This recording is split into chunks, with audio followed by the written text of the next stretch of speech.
Padmashri DY. Patil साहेब हे आपल्यातून निघून गेले आणि ही अत्यंत दुःखदायक वार्ता मनाला चटका लावून गेली. डी.वाय. पाटील साहेब हे काँग्रेसचे नेते. राज्यात आणि देशात त्यांनी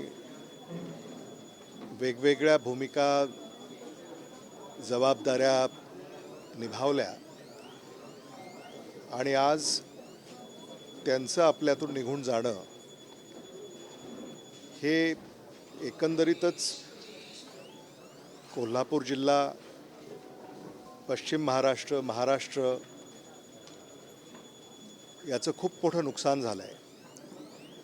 कदाचित हे नुकसान भरूनही निघणार नाही, कारण अशी माणसं ज्यांनी खऱ्या अर्थानं महाराष्ट्र घडवला,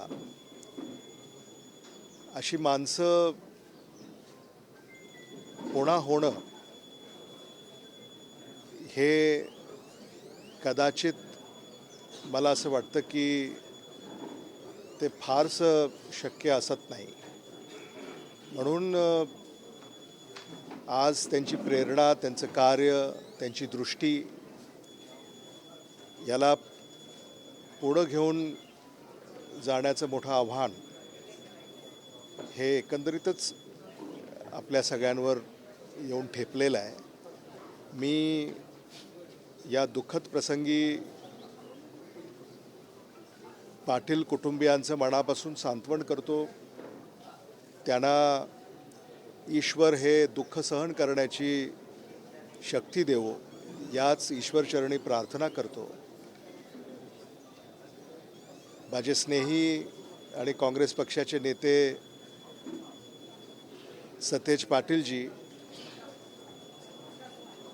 यांना देखील हे दुःख सहन करण्याची शक्ती ईश्वर देवो. आदरणीय डी.वाय. पाटील साहेबांचं कार्य आणि वारसा सतेज पाटीलजी आणि पाटील कुटुंबीय पुढं समर्थपणे चालवेल अशी देखील प्रार्थना या निमित्तानं करतो, आशा बाळगतो. आणि आदरणीय डी.वाय. पाटील साहेबांच्या आत्म्यास चिर शांती लाभो,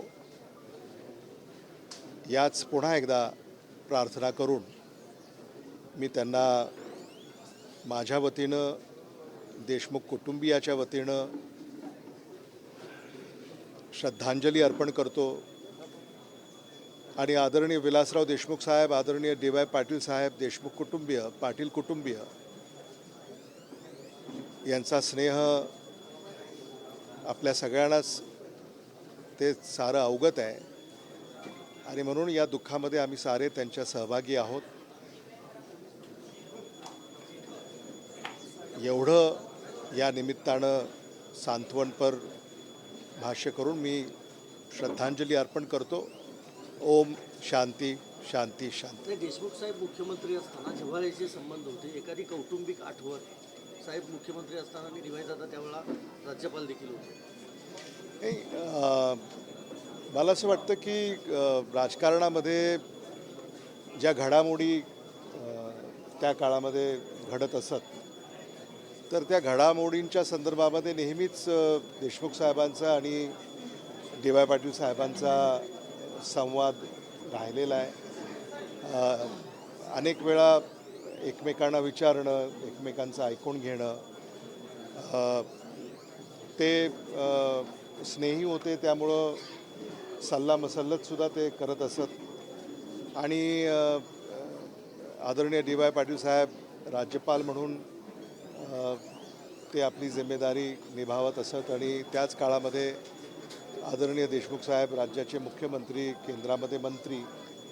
आणि म्हणून मला असं वाटतं की अशा अनेक राजकीय प्रसंगामध्ये अनंत आठवणी आहेत, त्या काही मोजक्या शब्दामध्ये व्यक्त करता येणं शक्य नाही. पण आदरणीय विलासराव देशमुख साहेबांना त्यांचं खूप कौतुक राहिलं आणि अगदी लहानशा गावातून ज्यांनी आपला प्रवास सुरू केला आणि म्हणजे आज शिक्षण क्षेत्रामध्ये म्हणजे जागतिक स्तराचं काम किंबहुना अगदी या भागाला जागतिक पटलावर ज्यांनी नेण्याचं एक क्रांतिकारक काम केलं हे कधीही आम्ही विसरू शकत नाही, कोणीही विसरू शकत नाही आणि त्याचं खूप कौतुक आदरणीय देशमुख साहेबांना नेहमी राहिलं. मला असं वाटतं की अशी माणसं जेव्हा आपल्यातनं निघून जातात तेव्हा खूप मोठं नुकसान होतं, पण त्यांची स्मृती आणि त्यांचं कार्य सदैव आपल्याला प्रेरणा देत राहील असा मला विश्वास आहे.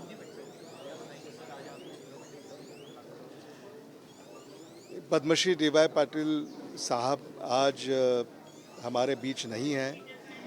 ये बहुत ही दुखद घटना हमारे लिए है, ना कि सिर्फ पाटिल परिवार के लिए बल्कि देशमुख परिवार के लिए भी ये बहुत ही दुखद वार्ता है.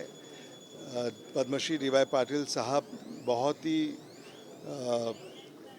बड़े नेता थे और उनका राजनीति में जो काम रहा, कांग्रेस पार्टी में जो काम रहा और ख़ासकर शिक्षा क्षेत्र में उन्होंने जो काम किया है वो काम शायद ही कोई कर पाएगा.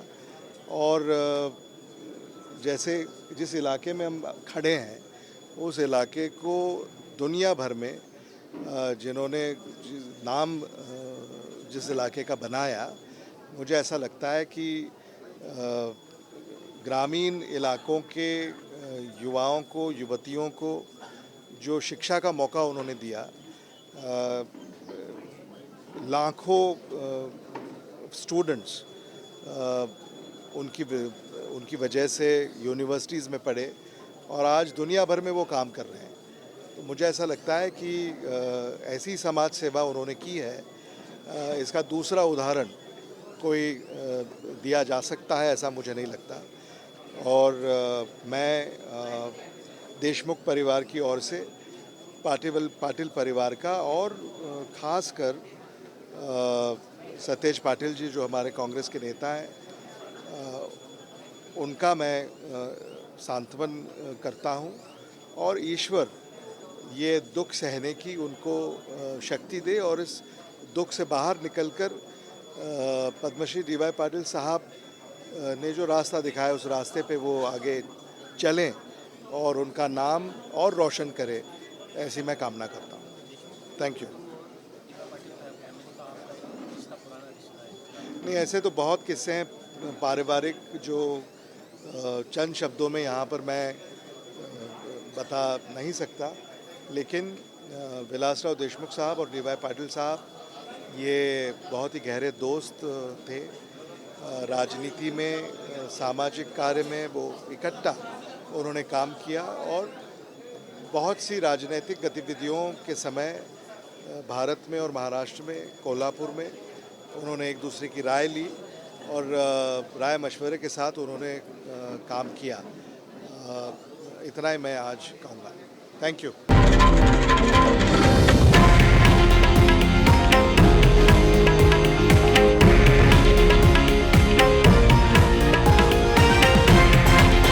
हे आहे देशातील नंबर 1 न्यूज नेटवर्क आणि आपण पाहत आहात TV9 मराठी, एकमेव.